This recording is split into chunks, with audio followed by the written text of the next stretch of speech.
Hello friends, welcome all of you to this lecture number 7 part 2 of CA Foundation Law Indian Partnership Act 1932। तो इसके पहले वाला जो lecture था वो था लेक्चर नंबर 7 पार्ट नंबर 1। अगर आपने उसको और उसके पहले वाले वीडियोस को नहीं देखा है तो उसको जाके पहले देखिए और फिर इस लेक्चर पे जंप कीजिए, ठीक है। सारे वीडियोस का लिंक मैंने अपने इस वीडियो के डिस्क्रिप्शन बॉक्स में दे दिए हैं, तो जाके पहले उनको देखना और फिर अगर नहीं देखा है तो और देखा हुआ है तो इस लेक्चर के साथ कंटिन्यू कर लेना। तो पिछले लेक्चर पे हमने डिस्कशन करना चालू किया था सेक्शन नंबर 18 और section number 19 of the Indian partnership act 1932, जिसमें सेक्शन नंबर 18 जो हो चुका है। अब देखेंगे सेक्शन नंबर 19। सेक्शन नंबर 19 ये कहता है implied authority of the partner as the agent of the firm. अब इसका मतलब क्या होता है? सेक्शन नंबर 18 में हमने एजेंसी का देखा था, मतलब कि what are the authority, what is the authority of the partner or what is the relation of the partner towards the third party।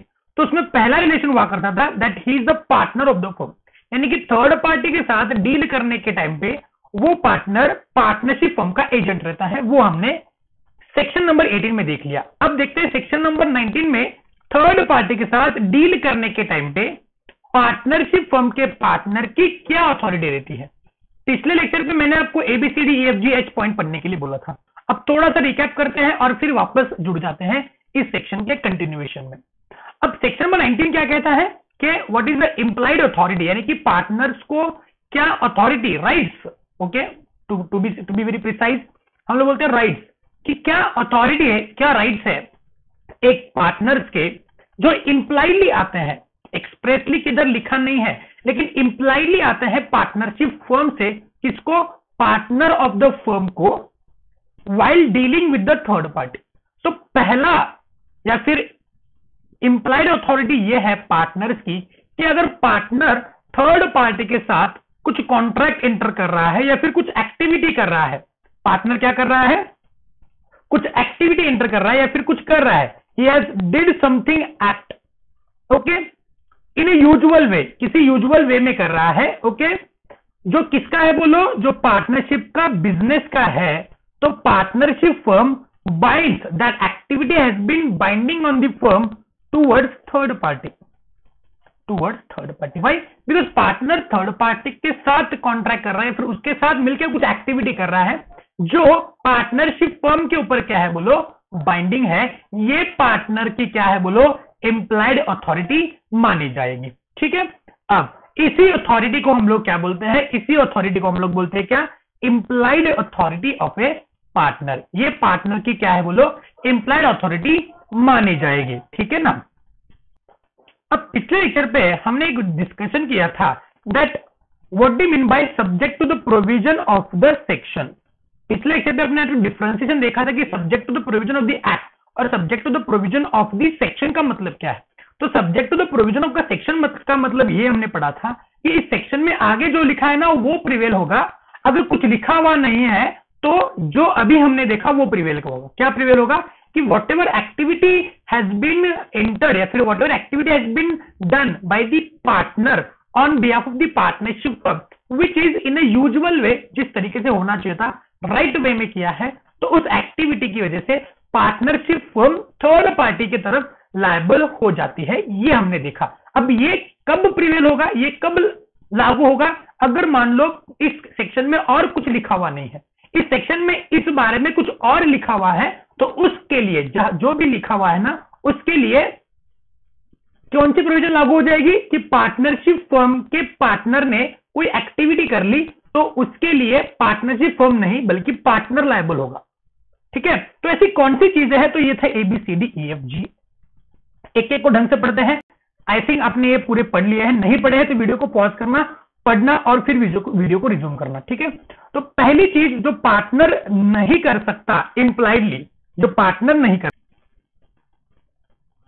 कर सकता वो चीज कौन सी है, वो है that he cannot submit a dispute relating to the business of the firm to arbitration. अब arbitration के बारे में हमने डिटेल डिस्कशन किया था इंडियन कॉन्ट्रैक्ट एक्ट के टाइम पे। ये सुनो, कुछ याद है नहीं है, आर्बिट्रेटर कौन होता है, कौन हो सकता है, कब अपॉइंट किया जा सकता है, आर्बिट्रेटर कब अपॉइंट नहीं हो सकता है, डिटेल में डिस्कशन किया था आर्बिट्रेशन के बारे में। तो पार्टनरशिप फर्म के पार्टनर को ये इंप्लाइड अथॉरिटी नहीं है कि वो थर्ड पार्टी के साथ डील करने के टाइम पे अगर कुछ डिस्प्यूट अराइज होते हैं तो वो डिस्प्यूट डायरेक्टली अपने आप आर्बिट्रेशन के पास लेके जाए। इसका मतलब क्या है कि वो आर्बिट्रेशन के पास लेके जा सकता है, बट कब? जब वो सारे पार्टनर्स का कंसेंट लेके जाएगा या फिर उसको वो कस्टमरी अथॉरिटी मिल चुकी है। कुछ समझे नहीं समझे? क्लियर है? पक्का? मतलब क्या है कि इंप्लाइड अथॉरिटी नहीं है, इसके लिए पार्टनर को एक्सप्रेस अथॉरिटी की जरूरत है, या फिर सब पार्टनर मिलके वो आर्बिट्रेशन के पास जाना चाहते हैं तो वो जा सकते हैं, बिल्कुल जा सकते हैं। क्लियर है? पक्का? झेप्या? तो ये थी पहली इंप्लाइड अथॉरिटी, या फिर ये थी पहली अथॉरिटी जो इंप्लाइडली पार्टनर्स को नहीं मिलती है। Clear? Next one, he can not open a bank account on behalf of the firm in his own name. मतलब कोई पार्टनर अपने खुद के पर्पज के लिए फर्म के नाम पे अकाउंट ओपन नहीं कर सकता। अब ये सिलसिला मेरे साथ एक्चुअली हुआ था, ठीक है ना। हम लोग 3 पार्टनर है, ठीक है ना, फलाना बात है ABC, फलाना नाम है ABC, ठीक है ना। मैंने क्या किया, मैं क्या चाहता था कि मेरा एक अकाउंट हो IDBI बैंक में, जो पार्टनरशिप फर्म के नाम पे हो, जिसको चलाने की अथॉरिटी बस मेरी हो। अब B और C भी यही चाहते थे कि B का भी अपना एक अकाउंट हो, C का भी अपना एक अकाउंट हो, ताकि पता चले कि A ने कितना काम किया है, B ने कितना काम किया है, C ने कितना काम किया है। At the end of the year हम तीनों मिलकर अपने अपने बैंक अकाउंट का स्टेटमेंट लेके आएंगे और पता चलेगा कि किसका कितना इनकम हुआ है, जो पार्टनरशिप फर्म के अकाउंट्स में क्या किए जाएंगे, क्लब किए जाएंगे। समझे नहीं? मतलब ये तीनों के तीनों अकाउंट पार्टनरशिप फर्म के बैलेंस शीट में दिखाई जाएंगे, लेकिन ये चलाने की अथॉरिटी अलग अलग रहेगी। ए का अकाउंट खुद वो चलाएगा, बी का अकाउंट खुद वो चलाएगा, सी का अकाउंट खुद वो चलेगा। अब एक ही जगह पे मुझको लेके आओ, प्रैक्टिकल यही हुआ था मेरे साथ। तो मैं चला गया IDBI बैंक में, IDBI बैंक को बोला कि मुझको है ना एक ऐसा अकाउंट चाहिए फर्म के नाम पे जो मेरी अथॉरिटी में चले, मतलब उसको चलाने की किसी और को अथॉरिटी, किसी और पार्टनर को अथॉरिटी नहीं मिलनी चाहिए। तो बैंक बोला हाँ ठीक है, नो प्रॉब्लम, ले लो। तो बैंक ने मुझको एक फॉर्म दिया, बोला कि ये सारी बातें भर दो और नीचे है ना बाकी सारे पार्टनर्स के सिग्नेचर लेके आओ, मतलब B और C के पार्टनर के सिग्नेचर लेके आओ। ओके, इसका मतलब क्या है कि मैं खुद जाके इंप्लाइडली फॉर्म के नाम पे एक अलग से बैंक अकाउंट ओपन नहीं कर सकता जब तक मेरे बाकी सारे पार्टनर्स का कंसेंट मुझको नहीं मिलता है। मेरा खुद का individual bank account IDBI bank में ही है, मैं इंडिविजुअल अकाउंट ओपन कर सकता हूं मेरे खुद के नाम पे, लेकिन फर्म के नाम पे फर्म का अकाउंट ओपन नहीं कर सकता जो मेरे खुद के अथॉरिटी पे चले। क्लियर है? मतलब क्या, फर्म के नाम पे अगर अकाउंट आपको बनाना है तो आपने क्या करना है, पार्टनरशिप फर्म के कंसेंट या फिर पार्टनरशिप फर्म के बाकी सारे पार्टनर्स के कंसेंट चाहिए। तो मैंने किया भी वैसा, B और C की कंसेंट लेके आया और फिर बैंक ने क्या किया, फर्म के नाम पे अकाउंट ओपन किया जो मेरी अथॉरिटी से चलेगा। क्लियर है? तो मैं क्या नहीं कर सकता, बैंक अकाउंट ओपन नहीं कर सकता फर्म के नाम पे मेरे पर्सनल यूज के लिए।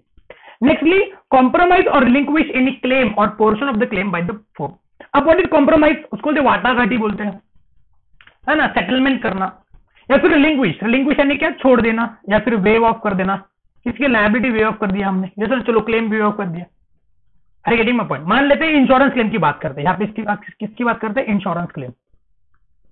Insurance claim. अब मान लेते हैं पार्टनरशिप फर्म की एक बिल्डिंग थी और वो बिल्डिंग में आग लगी। अब पार्टनरशिप फर्म ने क्या किया, इंश्योरेंस कंपनी में क्लेम कर दिया। मान लो कि the new India insurance company है, जहां पे हमने एक फायर इंश्योरेंस करवाया था, तो फायर इंश्योरेंस का क्लेम हमने डाल दिया कंपनी में, और कंपनी में असेसमेंट वगैरह चल रही है। फिर कंपनी ने क्या बोला, चलो हम आपको क्या देते हैं, 1 करोड़ का क्लेम दे देते हैं। हमने 1.5 करोड़ का क्लेम किया था, कंपनी ने 1 करोड़ का क्लेम सैंक्शन किया। अब एक पार्टनर ABC में से A पार्टनर है, वो क्या चाहता है, नहीं हमको 1 करोड़ का क्लेम नहीं चाहिए, चलो 1 करोड़ का क्लेम बहुत ज्यादा हो गया, हमको आप लोग 50 लाख रुपए ही दे दो। अरे भैया ऐसा थोड़ी ना होता है, कॉम्प्रोमाइज क्या करने की जरूरत है, वेव ऑफ क्यों किया तुमने 50 लाख का। हाँ, अब इसके लिए B और C दोनों का कंसेंट है कि क्लेम को कम कर सके तो वो कर सकता है। कॉम्प्रोमाइज वगैरह केस, सेटलमेंट वगैरह केस, रेमिटेंस वगैरह केस, या फिर हम लोग बोलते हैं रिलिंक्विश वाला केस, वो नहीं कर सकता अनलेस एंड अनटिल बाकी सारे पार्टनर की कंसेंट है या फिर कस्टमरी उसको वो राइट मिला हुआ है पार्टनरशिप फर्म में। नेक्स्टली, विड्रॉ द सूट और proceeding filed on behalf of the firm.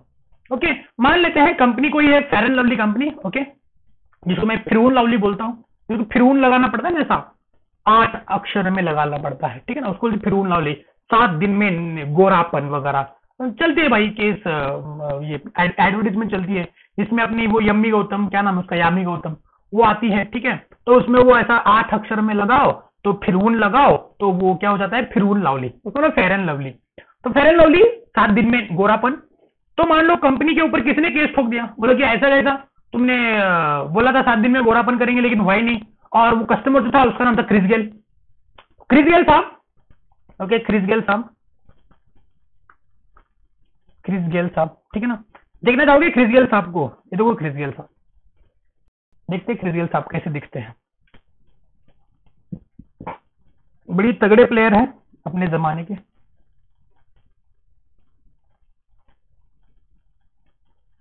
देखो क्या मस्त थोबड़ा है, वाह, देखने से ही मतलब लगता है कि भाई क्या खाता रहेगा भाई। हाँ किधर गया भाई, हाँ ये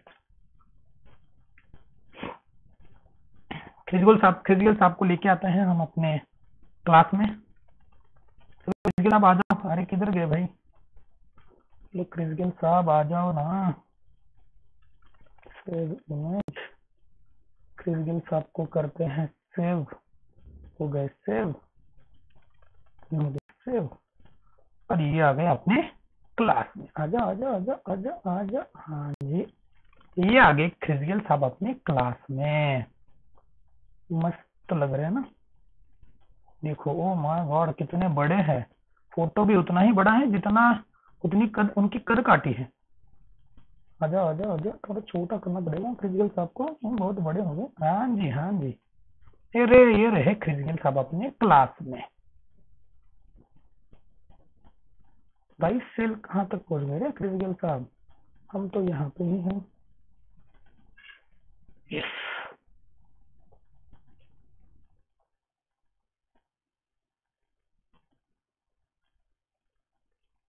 ये आ गए क्रिस गेल साहब अपने क्लास में। ओके चलो, देखो क्रिस गेल साहब को कैसे लग रहे हैं, मस्त लग रहे हैं ना। ये सुनो, अब क्रिस गेल साहब ने फेयर एंड लवली खरीदा, क्या खरीदा, फेयर एंड लवली खरीदा। और मान लेते हैं fair and lovely, fair and lovely, fair and lovely एक पार्टनरशिप फर्म है, क्या है बोलो, एक पार्टनरशिप फर्म। तो अगर मान लो fair and lovely partnership firm है और ये फेयर एंड लवली इस्तेमाल किया क्रिस गेल साहब ने, और क्रिस गेल साहब ने 7 दिन में गोरे तो नहीं हुए क्रिस गेल साहब, तो क्रिस गेल साहब ने क्या कर दिया, पार्टनरशिप फर्म के ऊपर केस ठोक दिया, पार्टनरशिप फर्म के ऊपर केस ठोक दिया। अब फेयर एंड लवली के पार्टनर एक था फेयर और एक था लवली, ये है पार्टनर फेयर और ये है पार्टनर लवली, ठीक है ना। इसमें से जो लवली पार्टनर है उसने क्या किया, जो केस ठोका था, ओके सॉरी क्रिस गेल साहब ने केस नहीं ठोका है, केस ठोका है किसने, मान लो कि पार्टनरशिप फर्म ने ठोका है क्रिस गेल साहब, क्रिस गेल साहब के ऊपर, ठीक है। तो वो केस जो ठोका है पार्टनरशिप फर्म ने क्रिस गेल के ऊपर, ओके। क्रिस गेल साहब क्या कर रहे हैं, क्रिस गेल साहब कंपनी के पास आए हैं मान लो बोलने के लिए कि हमको वो हमारे पैसे चाहिए, जो भी 5 रुपए की हमने पैकेट खरीदा है वो पैकेट हमको वापस कर दो, ऐसा क्रिस गेल साहब ने बोला कंपनी को। फिर कंपनी बोली नहीं नहीं हम लोग नहीं देते हैं। तो क्रिस गेल साहब बोले कि नहीं मैं बैट से इधर उधर सब फोड़ दूंगा। तो ये डरते हुए क्या किया, लवली ने क्या, फेयर एंड लवली ने क्या किया, केस ठोक दिया क्रिस गेल के ऊपर, ये हमसे 5 रुपए मांग रहे वापस, ठीक है ना। तो पार्टनरशिप फर्म ने केस ठोका है तो केस चला गया कोर्ट में। अब कोर्ट में जब केस चला गया, लवली ने क्या किया, वो केस विड्रॉ कर दिया without being asked to fair. तो फेयर एंड लवली दोनों ने मिलकर केस विड्रॉ करना चाहिए था ना, लवली खुद कैसे कर सकता है, खुद नहीं कर सकता, तो यही बोला है। तो they can not withdraw suit और proceeding filed on behalf of the firm, firm के बिहाफ पे किसी के ऊपर केस ठोका है, अपने केस में क्रिस गेल साहब के ऊपर केस ठोका है, तो उनके ऊपर केस ठोका हुआ लवली खुद क्या नहीं कर सकता, केस वापस नहीं ले सकता। फेयर एंड लवली दोनों ने मिलकर वो क्या करना है, केस वापस लेना है। क्लियर है। Next one, admit any liability इन अ सूट और प्रोसीडिंग अगेंस्ट द फर्म। अब सेम लेते हैं, केस ठोका है किसके ऊपर, क्रिस गेल के ऊपर, ठीक है। तो केस जीत गए कंपनी, सॉरी केस जीत गए कौन, बोलो केस जीतने वाले हैं, कौन जीतने वाले हैं, क्रिस गेल साहब जीतने वाले हैं। तो उसी केस लवली आगे लवली बोला कि अरे रुको रुको रुको, केस के पूरे कामकाज को बंद करो और अभी हम लोग एक्सेप्ट करने वाले हैं, हम अपनी लायबिलिटी एक्सेप्ट करते, क्रिस गेल साहब को 5 रुपए का जो पैकेट है वो उनके 5 रुपए हम लोग वापस करने वाले हैं। बताओ, अब बताएंगे ये वाला जो कॉम्प्रोमाइज कर रहे हैं या फिर एडमिट कर रहे हैं लायबिलिटी किसी केस में, क्या लवली खुद कर सकता है या फिर पार्टनरशिप फॉर्म में दोनों ने मिलकर करना है, दोनों ने मिलकर करना है जी। लेकिन यहाँ पे लवली खुद कर रहा है, तो बताएंगे सही बात है गलत बात है, गलत बात है। नेक्स्टली, पार्टनरशिप फॉर्म के नाम पे कोई partner impliedly without being asked to anyone else immovable property खरीद नहीं सकता है। इमूवेबल प्रॉपर्टी का मतलब समझ, प्रॉपर्टी दो प्रकार की होती है, एक होती है इमूवेबल, एक होती है मूवेबल। एक क्या होती है बोलो,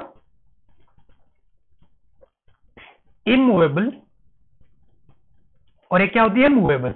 यस सर नो, एक होती है मूवेबल। इमूवेबल प्रॉपर्टी मतलब जो मकान वगैरह होते हैं, हाउस होता है वगैरह वगैरह, ठीक है,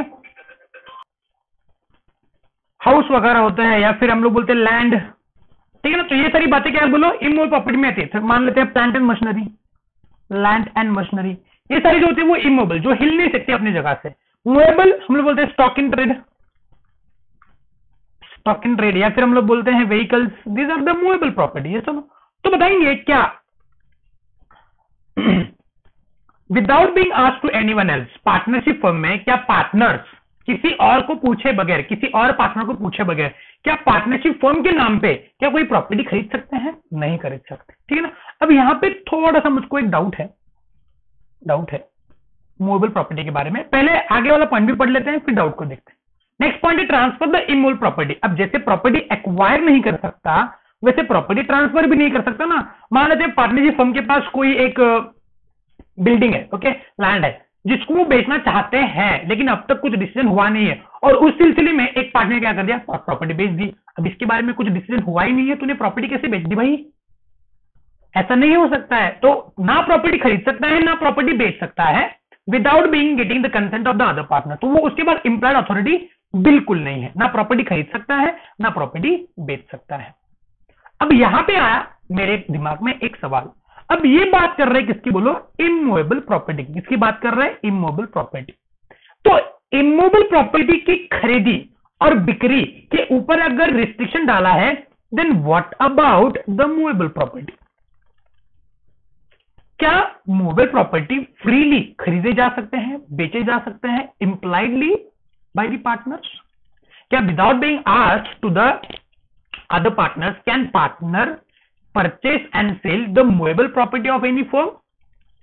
मूवेबल प्रॉपर्टी में हमने कार ली, चलो कार एक मूवेबल प्रॉपर्टी है ना, तो क्या मूवेबल प्रॉपर्टी खरीदे जा सकते हैं? प्रॉपर्टी का डेफिनेशन हमने देखा था ना, ओके, कुछ याद है प्रॉपर्टी का डेफिनेशन? प्रॉपर्टी का मतलब क्या है? जो कि ओरिजिनली ब्रॉट इन किया है, या फिर जो during the course of business add हुआ है, या फिर परचेस किया गया है, एक्वायर किया गया है, या फिर गुडविल, वो भी प्रॉपर्टी का हिस्सा है। कुछ याद है? तो उस प्रॉपर्टी में मूवेबल इमूवेबल दोनों प्रॉपर्टी आती है ना, लेकिन यहां पे रिस्ट्रिक्शन डाला है इमूवेबल प्रॉपर्टी का। तो what about the movable property? क्या मूवेबल प्रॉपर्टी फ्रीली खरीदे बेचे जा सकते हैं बाय द पार्टनर? क्या पार्टनर्स को इंप्लाइड अथॉरिटी दिया है कि वो खरीदी बिक्री कर सके इन सारे प्रॉपर्टी के रिलेटेड? बताओ क्या होगा? देखो इंटरप्रिटेशन का जबरदस्त केस है, मतलब how to interpret the law, law कैसे इंटरप्रेट करते हैं, किस मुताबिक उसको अपने अंदर डालते हैं। लॉ को अंदर डालना पड़ता है भाई, समझे नहीं समझे? लॉ को अंदर डालना पड़ता है, किस मुताबिक पढ़ेंगे हम लोग? बस अगर लाइन लिखा है तो पढ़ लिया, उसके अंदर घुसना पड़ता है कि इसका क्या मतलब हो सकता है, बताएंगे। ये सवाल आपके दिमाग में आने चाहिए। अभी पहली बार लॉ सीख रहे हैं तो ऐसा नहीं होगा। जब मैं आपके एज का था, जब मैं सीपीटी दे रहा था, उस समय मुझको इतना लॉ का नॉलेज नहीं था, या फिर लॉ कैसे पढ़ते हैं वो पता नहीं था, ना कि हमारे टीचर्स ने हमको बताया था कि इस प्रकार से लॉ पढ़ते हैं। आप बहुत ही खुशनसीब हो कि हम आपको पढ़ा रहे हैं।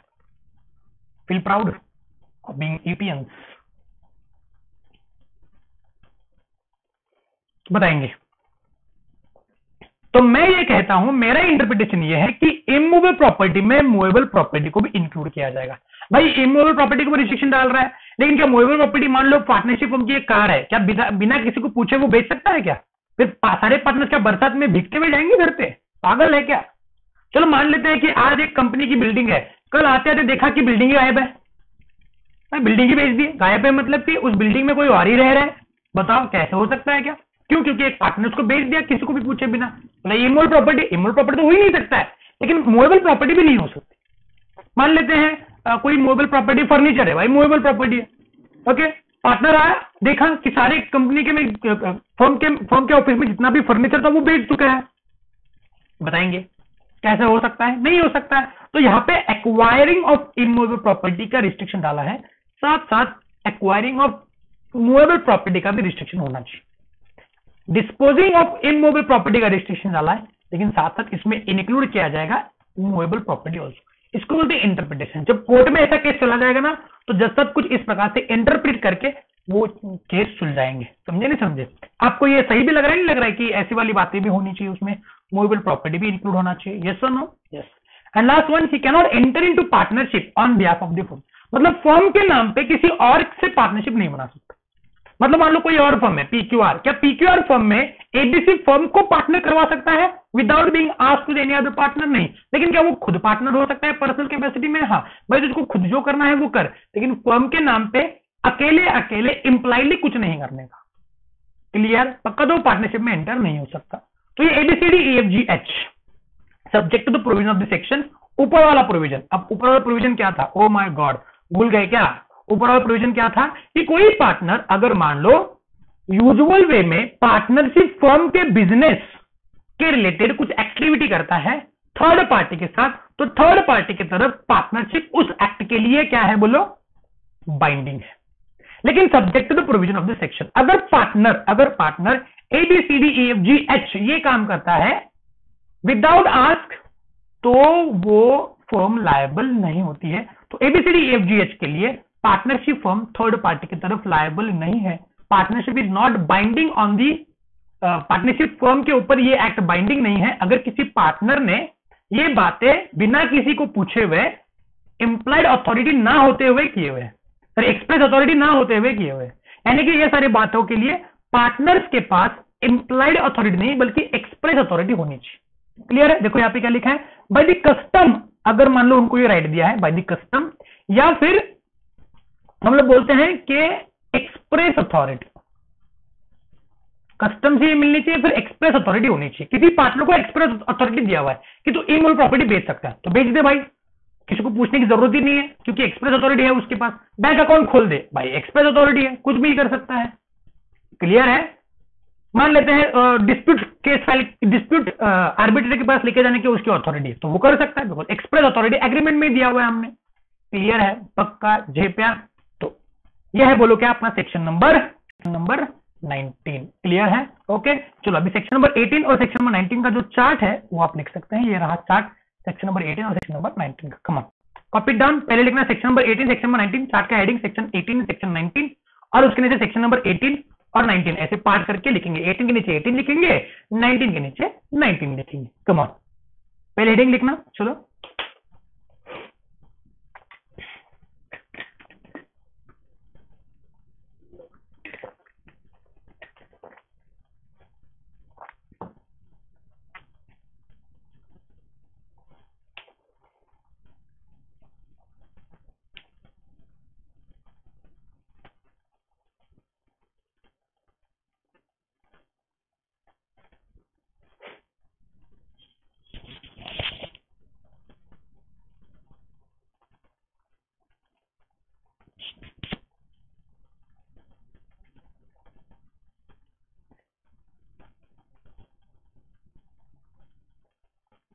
ओके, हेडिंग लिखे हो गए तो फिर सेक्शन नंबर 18 के पॉइंट्स लिखेंगे। कितने पॉइंट है पहले देख लो। चलो, तो इतने सारे पॉइंट है इसमें, ये इतना बड़ा चार्ट है आपका।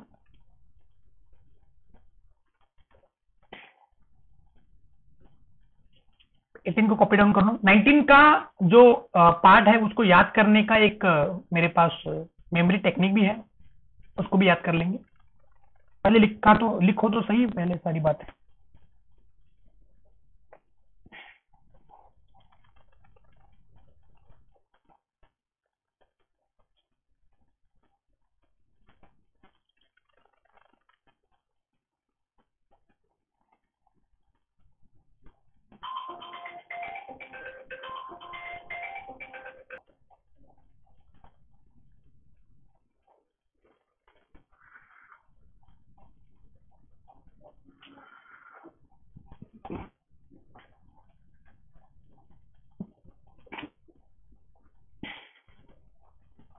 स्क्रॉल कर दिया मैंने ऊपर।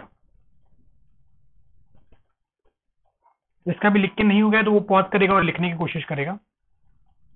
Chart is very important for revision purpose. मैं हमेशा बोलता हूँ चार्ट जो है वो लिखा करो, बिकॉज यही चार्ट आपको काम आएंगे जब आप खुद से रिवाइज करेंगे घर पे। तो प्लीज शांति से, ठंडे दिमाग से चार्ट्स को लिखा करो। ओके,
अगर ये हो गया है तो नेक्स्ट सेक्शन नंबर 19 में लिख देंगे। सेक्शन 9 क्या है? Employed authority. Market very important from exam point of view.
Okay चलो अब इसको डिस्कस करते हैं। अगर आपको ऊपर का सब बातें हो गए हैं तो हम लोग इसको डिस्कस करते हैं। देखो मैंने क्या किया है, इसके लिए एक मेमोरी टेक्निक बनाया है। अब अपने पास क्या है बोलो, दो सूट है, दो इमूवेबल प्रॉपर्टी है, एक फर्म, एक बैंक, एक डिस्प्यूट। किस प्रकार से? देखो यहाँ पे याद कैसे करना है इन सारी चीजों को। देखो यहाँ पे दो सूट्स है, ये सुनो। देखो यहाँ पे ये दो सूट, इसको निकाल देते हैं सारी बातों को।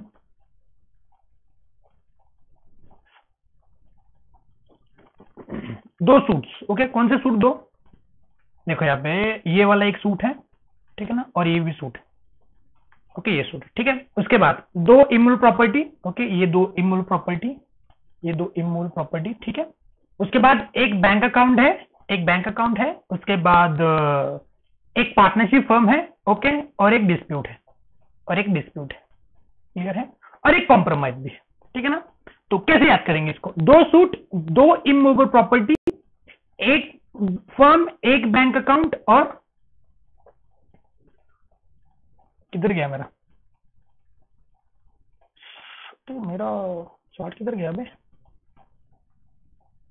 मिल ही नहीं रहा है चार्ट। इसी वाला चार्ट क्या है मेरा? ये सुनो, दो सूट, दो इमूवेबल प्रॉपर्टी, एक फर्म, एक बैंक अकाउंट, एक डिस्प्यूट, एक कॉम्प्रोमाइज। क्लियर है? दो सूट, वापस एक बार, दो सूट, दो इमूवेबल प्रॉपर्टी, एक फर्म, एक बैंक अकाउंट, एक डिस्प्यूट, एक कॉम्प्रोमाइज। कैसा राइम में आ रहा है ना? एक फर्म है, एक बैंक अकाउंट है, एक डिस्प्यूट है, और एक उसका कॉम्प्रोमाइज। दो सूट, दो इमूवेबल प्रॉपर्टी, एक फर्म, एक बैंक अकाउंट, एक डिस्प्यूट, एक कॉम्प्रोमाइज। दो सूट, दो इमूवेबल प्रॉपर्टी, एक फर्म, एक बैंक अकाउंट, एक डिस्प्यूट, एक कॉम्प्रोमाइज। दो सूट में क्या आएंगे? दो वाले, एक पॉइंट और ये एक पॉइंट। सूट में लायबिलिटी एडमिट नहीं करने का, और सूट को विड्रॉ भी नहीं करने का। तो सूट में दो बातें, एक सूट में लायबिलिटी एडमिट मत करो। सूट समझ रहे ना? सूट मतलब केस, सूट मतलब सूट बूट नहीं, सूट मतलब केस। तो उस केस में लायबिलिटी अकेले नहीं ले सकता है, या फिर लायबिलिटी को छोड़ भी नहीं सकता, या फिर सूट को विड्रॉ भी नहीं कर सकता है, ठीक है। तो ही can not admit the liability, he can not withdraw the suit. दो इमूवेबल प्रॉपर्टी, इमूवेबल प्रॉपर्टी को एक्वायर नहीं कर सकता, इमूवेबल प्रॉपर्टी को ट्रांसफर नहीं कर सकता। एक फर्म, यानी कि फर्म के बिहाफ पे पार्टनरशिप एंटर नहीं कर सकता, फर्म के नाम पे खुद बैंक अकाउंट ओपन नहीं कर सकता, फर्म के नाम पे डिस्प्यूट आर्बिट्रेटर के पास लेके नहीं जा सकता, और फर्म के नाम पे सूट कॉम्प्रोमाइज भी नहीं कर सकता। कॉम्प्रोमाइज और रिलिंक्विश नहीं कर सकता कोई क्लेम। कुछ समझे? दो सूट, दो इमूवेबल प्रॉपर्टी, एक फर्म, एक बैंक, एक डिस्प्यूट ए कॉम्प्रोमाइज। क्लियर है? चलो इसको लिख दो, कम ऑन। अब इसको लिखने का मजा आएगा।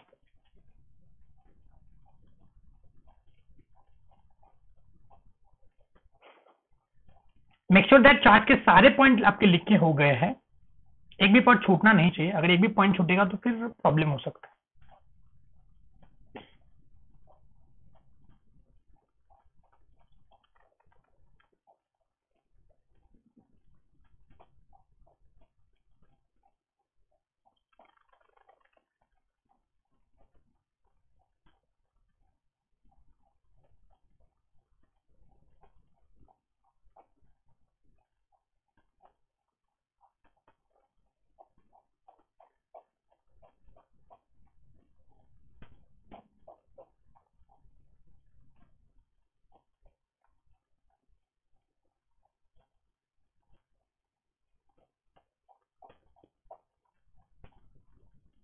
ढंग से लिखना, निवांत, गड़बड़ मत करना।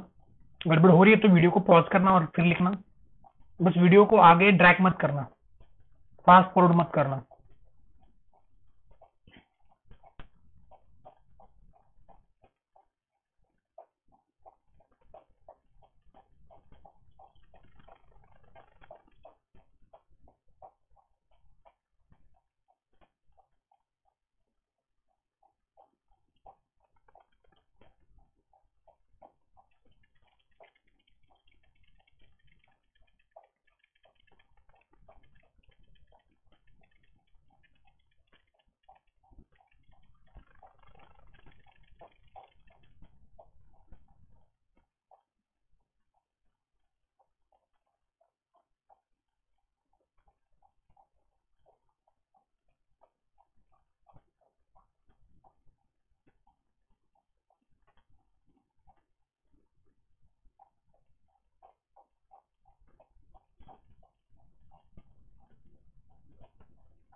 ओके चलो लिख के हो गया। तो एक बार चेक करना कुछ बातें छूटी तो नहीं है अपने चार्ट में से। ये रहा चार्ट ओवरव्यू, सामने कुछ बातें छूटी हैं तो प्लीज लिख देना, कॉपी डाउन कर लेना। चलो लिख के हो गया, तो यहाँ पे आगे बढ़ते हैं। अब हमने खत्म कर लिया सेक्शन नंबर, क्या बोलो, सेक्शन नंबर 18 और सेक्शन नंबर 19। ओके, अब नेक्स्ट सेक्शन नंबर 22 जो है वो इसी को कंटिन्यूएशन में, इसी के हाथ में हाथ डालते हुए आगे बढ़ रहा है। सेक्शन 22 कुछ नहीं कह रहा है, बस वो सेक्शन नंबर 18 और 19 का कंबाइन करके सेक्शन 22 बता रहा है। ओके, कुछ ज्यादा बातें, दिमाग थोड़ी बातें है नहीं, ठीक है ना। एक बार इस एनालिसिस को पढ़ना अभी के अभी क्लास वर्क करके। Read this analysis of section 19 और सेक्शन 22 क्लास में अभी के अभी रीड करना है ना, क्योंकि घर पे आप रीड करने से रहे तो सेक्शन 19 और 22 को रीड करना। जो बातें अभी डिस्कस की ना वही बातें हैं। Come on, read section number 19 and section 22, come on.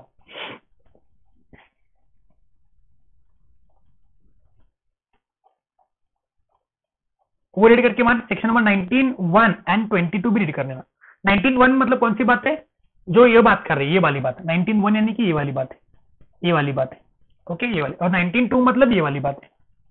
Okay, तो ये है 19 1 और ये 19 2, 19 सबसेक्शन 1 और ये है 19 subsection 2। 19 1 and 22 combined reading, 19 2 and 22 combined reading आगे वाले पेज पे वो भी है, वो भी आपको पढ़ना है।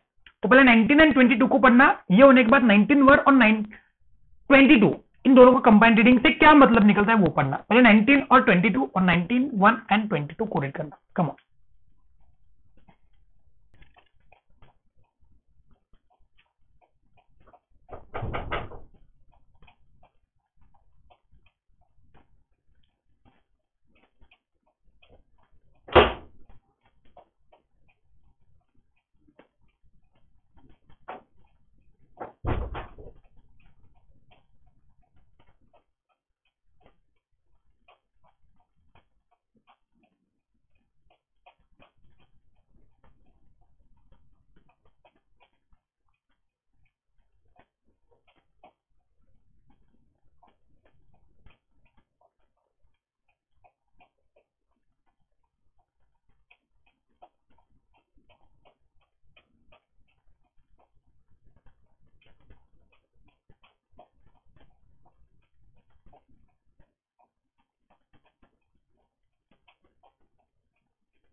चलो ये रीड करके हो गया है। तो सेक्शन नंबर 19 आगे भी है, ये भी रीड करना। Point number 1 to 3।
कुछ समझ रहा है नहीं भाई, ऐसे ही पढ़ रहे हो, समझना भी चाहिए।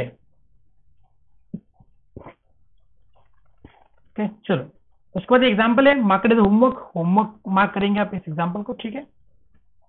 उसके बाद ये भी बातें होमवर्क मार्क करो, नॉट सो इम्पोर्टेंट। ओके चलो, अब बढ़ते हैं नेक्स्ट। ओके सेक्शन नंबर 20, ये रहा सेक्शन नंबर 20 आपके सामने, ये रहा सेक्शन नंबर 20।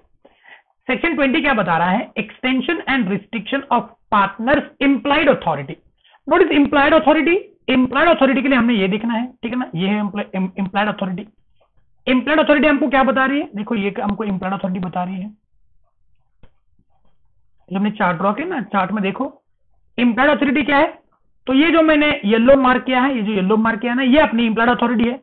क्या इम्प्लाइड अथॉरिटी है? कि कोई पार्टनर अगर मान लो पार्टनरशिप फर्म के बिहाफ पे यूजुअल वे में कुछ काम कर रहा है थर्ड पार्टी के साथ, तो पार्टनरशिप फर्म को बाइंड करने की अथॉरिटी पार्टनर के पास होती है। यानी कि पार्टनर्स ने एक्ट किया तो पार्टनरशिप फर्म के ऊपर बाइंडिंग है। ये अथॉरिटी, ये फर्म को बाइंडिंग करने की अथॉरिटी पार्टनरशिप के पार्टनर्स ने पार्टनर्स को दे दी है। ये सुनो, ये उनकी इम्प्लाइड अथॉरिटी। अब इसी अथॉरिटी को क्या पार्टनरशिप फर्म कम या ज्यादा कर सकती है? बिकॉज एवरी पार्टनर को कुछ ना कुछ तो इम्प्लाइड अथॉरिटी दे ही दी है। ये सुनो, तो क्या एक पार्टनर को ज्यादा अथॉरिटी, एक पार्टनर को कम अथॉरिटी, क्या ऐसे हो सकता है? ये देखने वाले हैं हम लोग सेक्शन नंबर 20 में। सेक्शन नंबर 19 में इम्प्लाइड अथॉरिटी देखा, अब सेक्शन नंबर 20 में देख रहे हैं उस इम्प्लाइड अथॉरिटी को कम या ज्यादा करना, एक्सटेंड या रिस्ट्रिक्ट करना, ठीक है। तो ये रहा restriction, extension or restriction with respect to implied authority given under section 19। Okay चलो, अब क्या देखते बोलो, the partner in the firm में, a partner in a firm may by contract, very important word is a contract, by a contract between the partners, किसके बीच में? Partners के बीच। तो पार्टनर्स अपने अपने बीच में कॉन्ट्रैक्ट के तहत, कॉन्ट्रैक्ट मतलब क्या होता है? उनका एग्रीमेंट ही होता है ना, मतलब डीड। तो पार्टनर्स क्या कर सकते हैं? डीड का इस्तेमाल करते हुए, डीड में कुछ लिख के, कौन सा डीड? Partnership deed. तो पार्टनरशिप डीड में लिख के अपने इंप्लाइड अथॉरिटीज को, इंप्लाइड अथॉरिटीज किसी भी पार्टनर की इंप्लाइड अथॉरिटीज को एक्सटेंड या रिस्ट्रिक्ट कर सकते हैं। एक्सटेंड मतलब बढ़ाना, रिस्ट्रिक्ट मतलब कम करना। एक्सटेंड मतलब बढ़ाना, रिस्ट्रिक्ट मतलब कम करना। फॉर एग्जाम्पल चलो, ए, बी और सी, ओके, तीन पार्टनर्स है। सेक्शन नंबर 19 हमको क्या समझाता है? सेक्शन 19 ये समझा रहा है कि every partner has authority to act on behalf of firm, on behalf of firm, yes और no, and by this activity firm is binding towards third party. अरे यस और नो, पक्का? यस। अब कोई भी पार्टनर ए, बी और सी हो, कोई भी पार्टनर है, अगर मान लो उन्होंने काम किया तो वो फर्म के ऊपर बाइंडिंग है। चलो, अब मान लो पार्टनरशिप फर्म ट्रेडिंग फर्म है। पार्टनरशिप फर्म क्या है? ट्रेडिंग है। अब पहले क्या होता था? ए परचेस करता था, वो सेल भी करता था, वो मार्केटिंग भी करता था। बी परचेस भी करता था, सेल भी करता था, मार्केटिंग भी करता था। सी परचेस भी करता था, सेल भी करता था, मार्केटिंग भी करता था। अब टू रिमूव द कंफ्यूजन उन्होंने क्या किया, परचेस, सेल और मार्केटिंग,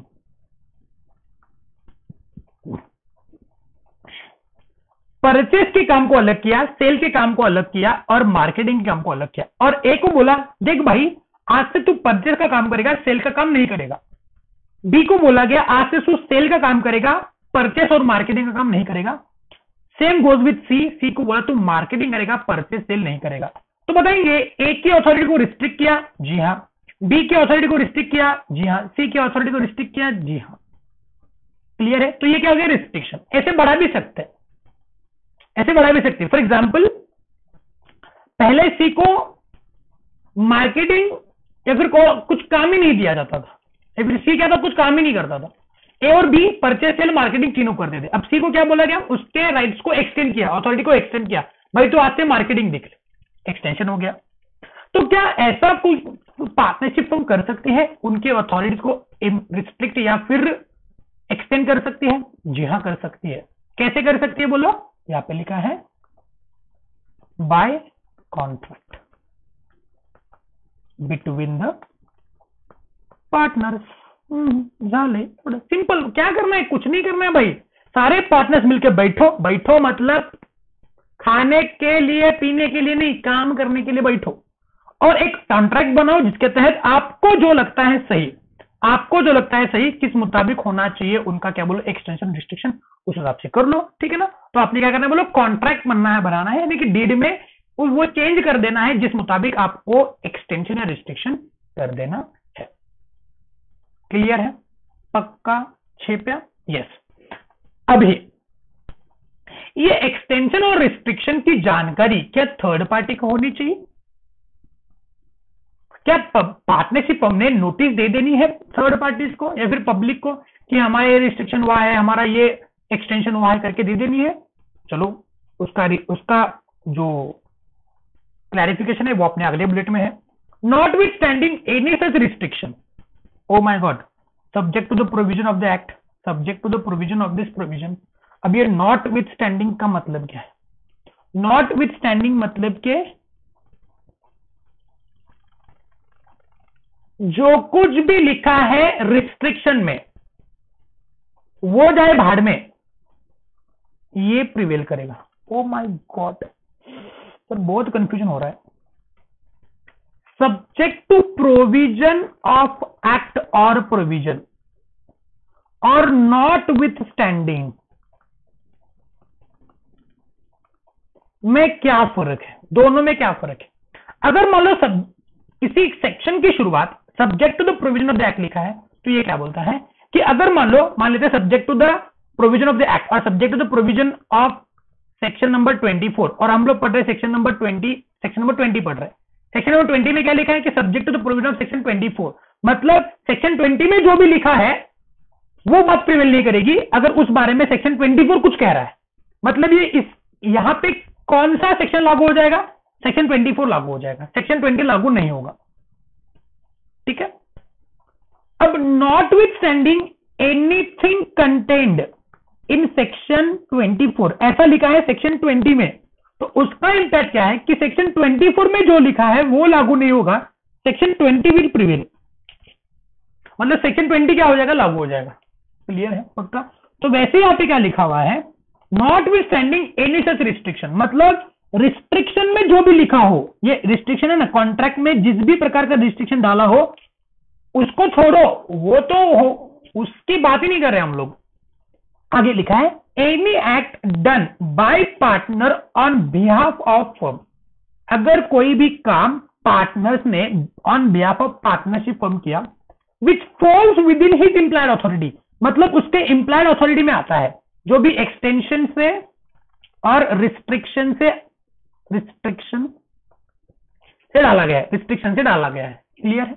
मतलब कि वो बराबर से उसके अथॉरिटी में आता है। अब ए को परचेस की अथॉरिटी दी है, सेल्स की अथॉरिटी नहीं दी है। बी को सेल्स की अथॉरिटी दी है, परचेस की अथॉरिटी नहीं दी है। सी को मार्केटिंग की अथॉरिटी दी है, सेल्स और परचेस की अथॉरिटी नहीं दी है। तो ए ने परचेस का काम किया, बी ने सेल्स का काम किया और सी ने मार्केटिंग का काम किया। तो अपने अपने अथॉरिटी के तहत उसने काम किया। It binds the firm, but obviously बात है फर्म के ऊपर बाइंड नहीं होगा unless the person with whom he is dealing knows the restriction or does not know or believe that person to be a partner. खतरनाक, ये तो दिमाग फोड़ेगा भाई आज राजू, पूरा दिमाग फोड़ेगा रे बाबा।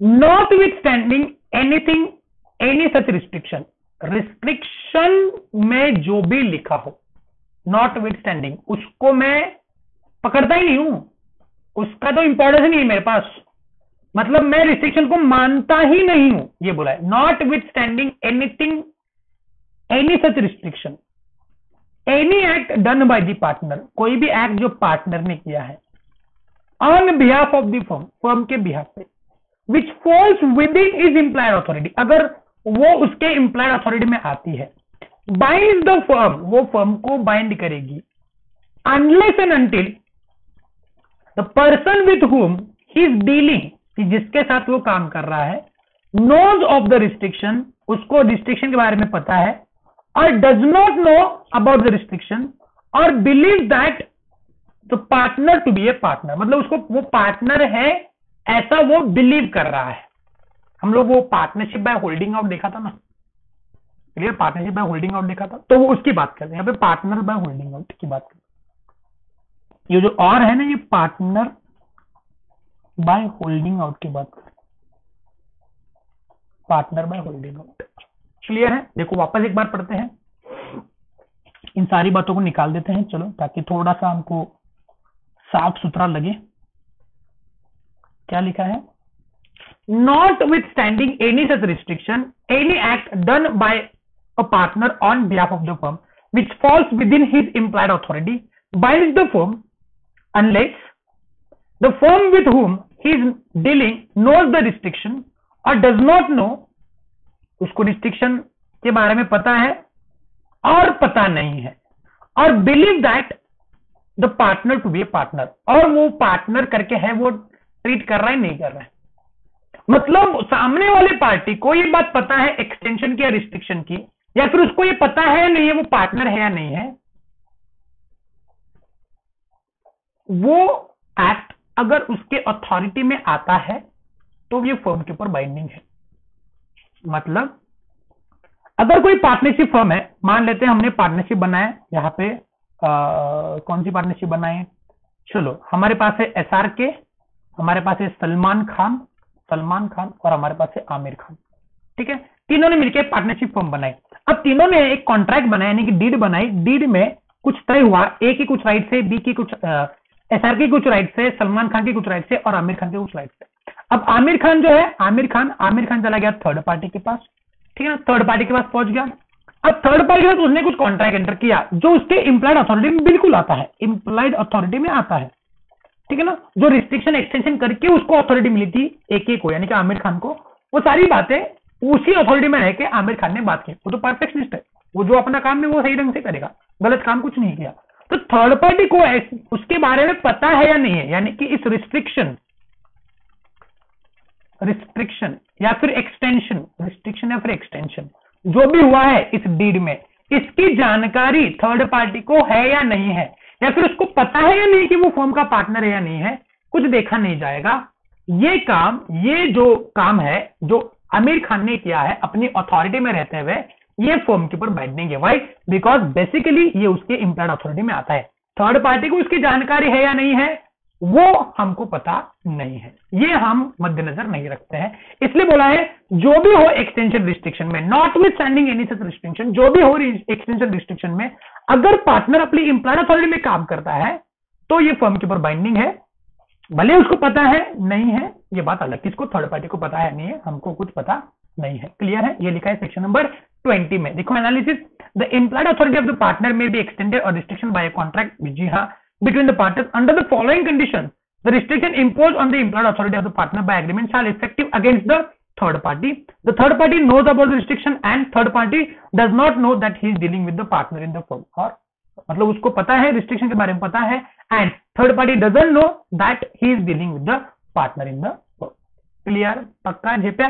नीचे एग्जांपल है, देखो एग्जांपल में क्या लिखा है, A partner borrows a sum of rupees, a sum of ₹1000 from B. A partner है जिसने बी से 1000 रुपए फर्म के नाम पे उठाए in the name of the firm, firm के नाम पे, but in excess of his authority, authority के बियॉन्ड उठाए, and utilizes the same in paying of the debt of the firm. और उसने क्या किया, वो जो 1000 रुपए है वो फर्म के लिए इस्तेमाल किए, खुद के काम के लिए इस्तेमाल नहीं किए। Here the fact that the firm has contracted debt suggests that it is a trading firm and as such it is within the implied authority of A to borrow the money for the business of the firm। मतलब जो B ने पैसा दिया है उसको ये लगा कि ये जो है वो पैसे फर्म के लिए इस्तेमाल होंगे और वैसा हुआ भी, फर्म के इस्तेमाल के लिए हुआ। This implied authority as you have noticed may be restricted by an agreement between him। वो 1000 रुपए बोरो करने की या ना करने की अथॉरिटी वो रिस्ट्रिक्ट भी की जा सकती है, एक्शन भी की जा सकती है। Now if B the lender is unaware of the restriction imposed on A, अगर B को ये बात पता नहीं है कि ये रिस्ट्रिक्शन डाला है A के ऊपर कि A क्या नहीं कर सकता, बोरो नहीं कर सकता। यहाँ पे ऐसे हुआ ना, A को बोरो की अथॉरिटी नहीं थी लेकिन उसने किया और वो फर्म के इस्तेमाल के लिए, फर्म के काम के लिए, बिजनेस के लिए इस्तेमाल हुआ। The firm will be liable to repay the money to B। The firm will be liable to repay the money to B। Why? Because ये जो पैसे हैं ये पैसे फर्म के लिए बोरो किए हैं ए ने और फर्म के लिए ही इस्तेमाल किए, लेकिन रियल इंटेंशन क्या है, ए ने जो पैसे उठाए हैं भले उसने अपने एम्प्लॉयर अथॉरिटी के बियॉन्ड काम किया लेकिन काम तो किया किसके लिए बोलो, फर्म के नाम पे किया ना।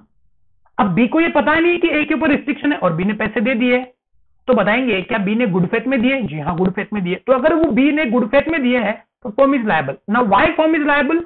क्योंकि वो पैसे फर्म के लिए ही इस्तेमाल हुए हैं। अगर वो पैसे फर्म के काम के लिए इस्तेमाल ना होते हुए ए अगर अपने खुद के लिए इस्तेमाल करता तो फर्म लायबल नहीं रहती। यहाँ पे फर्म के लिए इस्तेमाल किया है तो इसीलिए वो क्या है बोलो, लायबल है।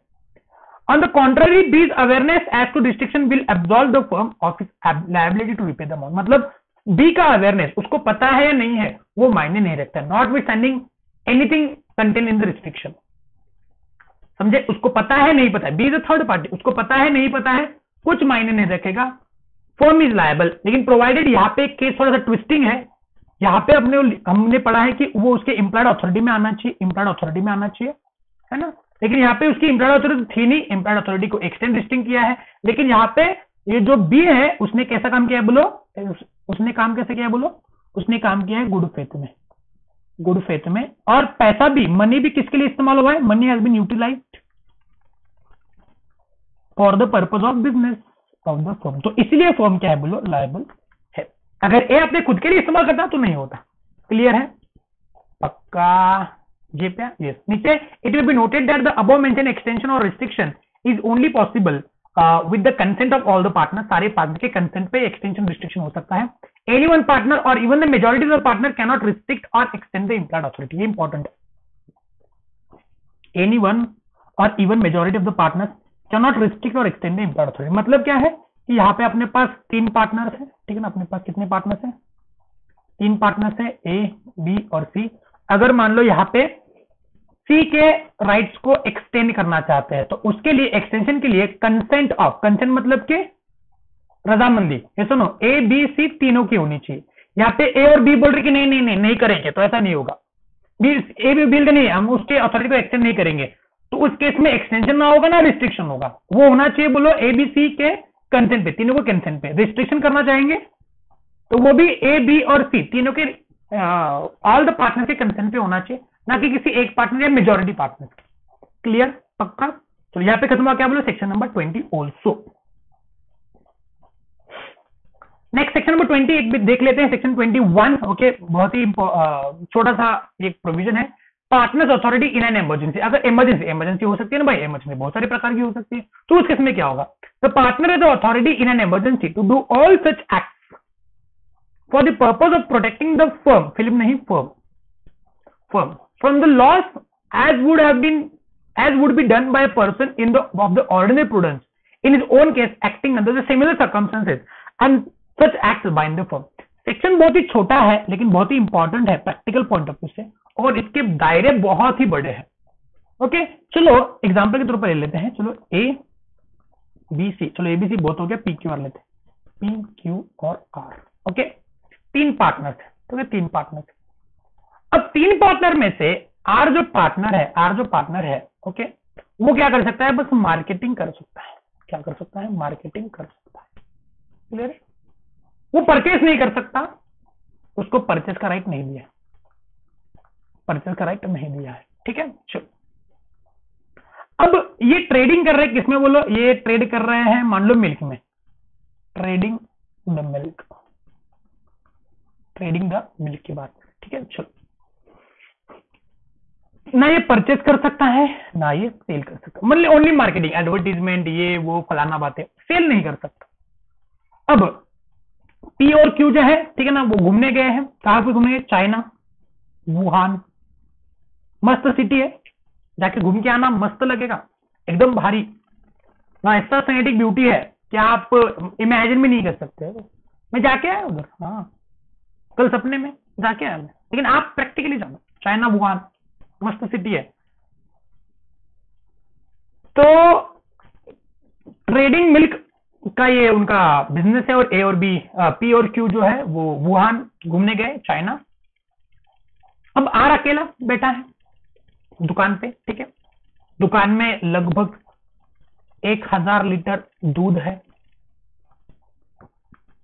ठीक है, अब एवरीडे क्या होता है, पी और क्यू वहां से कांटेक्ट करते हैं कि इसको बेचो उसको बेचो, तो आर उस हिसाब से काम कर लेता है, बिकॉज अथॉरिटी तो उनकी है सेल करने की, किसको बेचना है किसको नहीं बेचना है वो तो उनकी अथॉरिटी है। एक दिन पी और क्यू का फोन ही नहीं है और 1000 लीटर तो उधर है और सामने लोग खड़े हैं उधर। तो क्या आर ने आर के पास क्या ये इमरजेंसी सिचुएशन है कि वो पी और क्यू के अथॉरिटी के बिना दूध को सेल करे? अगर आर पी और क्यू के इंस्ट्रक्शन का वेट करता है तो उसको दूध नहीं, उसको कर्ड बेचना पड़ेगा कल के दिन पे। ये सुनो, दूध का तो दही बन जाएगा। तो आर ने क्या किया ऐसे वाली इमरजेंसी सिचुएशन में, वाई बिकॉज वुहान से अभी कोई कांटेक्ट नहीं हो रहा है, कुछ कांटेक्ट में गड़बड़ी हो गया, कुछ हो गया उधर, कोरोना वोरोना जैसी छोटी छोटी बीमारियां उधर होती रहती है, बड़े बड़े देश में छोटी छोटी बीमारियां तो होती रहती है, तो वो हो गया उधर और पी और क्यू कांटेक्ट नहीं कर पा रहे, सारे कम्युनिकेशन चैनल बंद। तो क्या आर ने ऐसी इमरजेंसी में ये जो मिल्क को सेल किया है, मिल्क को सेल किया है, क्या वो पार्टनरशिप फर्म के हित में है या नहीं? तो weather he has work for the again greatest common advantage. लेकिन आर को तो सेल करने का अथॉरिटी नहीं था।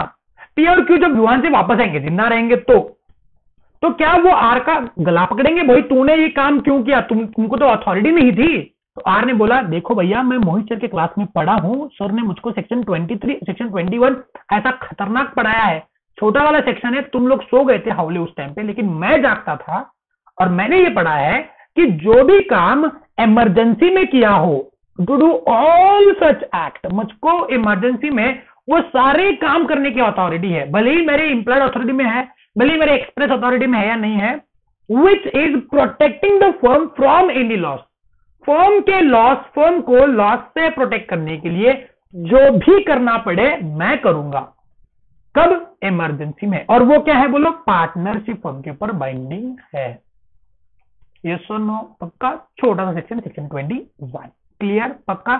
सेक्शन 20 और सेक्शन 21 हमने खत्म कर लिया। सेक्शन 20 के हमको क्या समझा रहा है, सेक्शन 20 क्या समझा रहा है, चार्ट बनाते देखो, सेक्शन 20 का एंड सेक्शन 21 का, छोटा सेक्शन है सेक्शन 20 और यह रहा सेक्शन 21। सेक्शन 20 क्या कहता है हमको, यस बताओ, नाम क्या है सेक्शन 20 का? Extension and restriction of partner employed authority. Extension or restriction of partners authority. और सेक्शन 21 क्या कहता है, यस बताओ, बताओ ना। Partners authority in emergency. Okay, अब एक्सटेंशन रिस्ट्रिक्शन में क्या लिखा है? एक्सटेंशन रिस्ट्रिक्शन क्या हो सकता है? जी हाँ हो सकता है, बाय कॉन्ट्रैक्ट ब्रैकेट में deed between the partners. Okay, next point very important point था इसमें, ठीक है ना, जो मैंने इंपॉर्टेंट मार्क करवाया था आपसे। क्या इंपॉर्टेंट पॉइंट था बोलो? That third party whether notes about extension or knows or don't know about extension restriction, firm is liable towards the third party if partner act in within implied authority। और यहाँ पे क्या लिखेंगे, वो इस example से अपना ये थोड़ा सा चेंज हो गया, और इम्प्लाइड अथॉरिटी में काम कर रहा है, और वो क्या कर रहा है, और act in A usual way for the benefit of.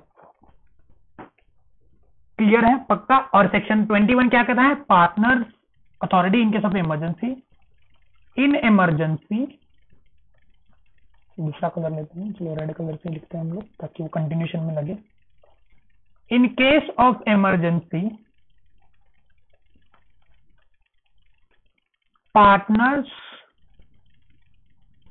Are authorised to do all acts in the benefit or profit of firm even if it falls within his authority or not। उसकी authority में है या नहीं है, and firm is binding towards third party by those acts। Clear? Sure। Section 20, Section 21, write on the heading, और फिर उसके नीचे ये चार्ट लिख देंगे। हेडिंग देखिए Section 20 and 21 लिख दिया। चलो फिर उसके बाद Section 20 लिख देना पूरा का पूरा, स्क्रीन पे आपके दिख रहा है Section 20 पूरा लिख देना, उसके बाद Section 21 भी लिखेंगे। ओके चल जल्दी, कम ऑन फास्ट। हो गया? अरे होया क्या?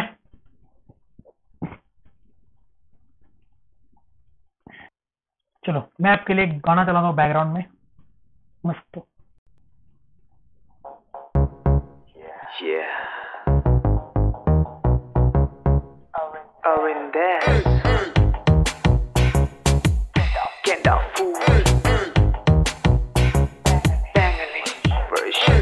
চলিস তুই নেচে নেচে পাগল করিস হেসে হেসে থাকিস আমার আশেপাশে, এই ছেলে তোকে ভালোবাসে। চোখের নিচে কাজল কাজল, শাড়ির ওই আঁচল আঁচল করে দিচ্ছে পাগল পাগল। প্রেম করেছি আসল আসল, কথার তালে নাচি আমি, তুমি ও যে রাজি জানি, তোর প্রেমে ডুবে যাচ্ছি আমি, কি করে যে বাঁচি আমি। বড় লোকের পেটিল লম্বা লম্বা চুল, এমন চুলে বেঁধে দেবো লাল ক্যান্ডা ফুল।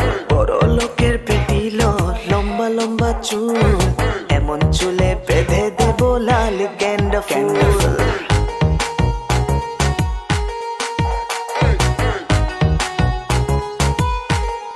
ক্যান্ডা ফুল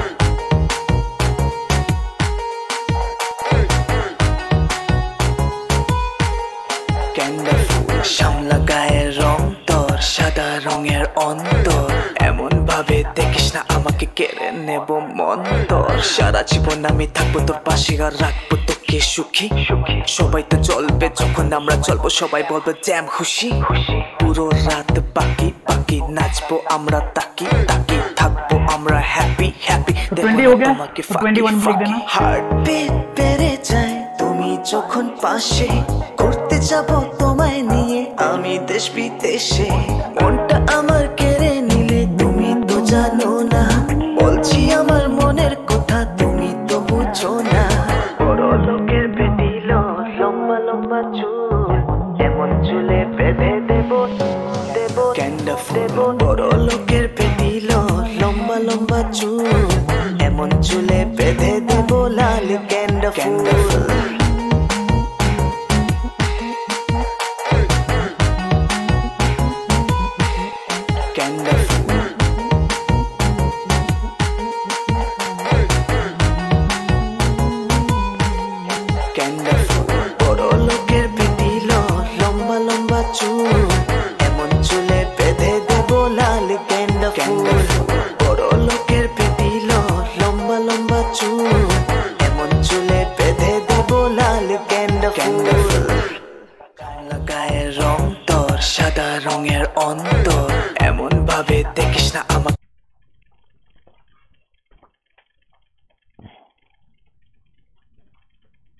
जल्दी लिखना, गाना भी सुन के हो गया अभी।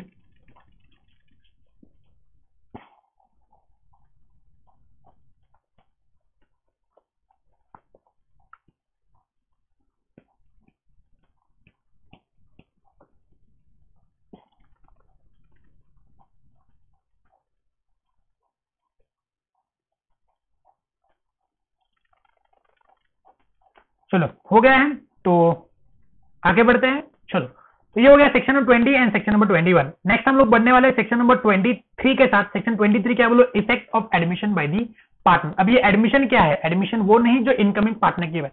एडमिशन यानी कि कोई कॉन्ट्रैक्ट एंटर किया और वो लायबिलिटी एडमिट करके ले रहा है, ठीक है ना, एनी रिप्रेजेंटेशन मेड, और उसके हिसाब से पार्टनर ने कुछ लायबिलिटी एडमिट की है पार्टनरशिप फॉर्म के केस में, तो उस लायबिलिटी का क्या होगा वो पढ़ेंगे सेक्शन 23 में। फिर effect of notice to acting partner, अगर एक्टिंग पार्टनर को किसी ने नोटिस दिया तो उसके इफेक्ट क्या होंगे, तो वो पढ़ेंगे सेक्शन 24 में। फिर 25 to 27 liability to third party, वो देखेंगे। ओके, ये सारे सेक्शन जो है सेक्शन नंबर 23, 24, 25 एंड 26, ठीक है, 25 टू 27 ये बातें हम लोग क्या करेंगे कल के लेक्चर पे कवर कर लेंगे। तो बचते क्या है, सेक्शन 29 बचता है अपना, फिर 30 बचता है, 30 के बाद आई थिंक 30 थोड़ा बड़ा है, फिर 31 इंट्रोडक्शन और इंसॉल्वेंसी।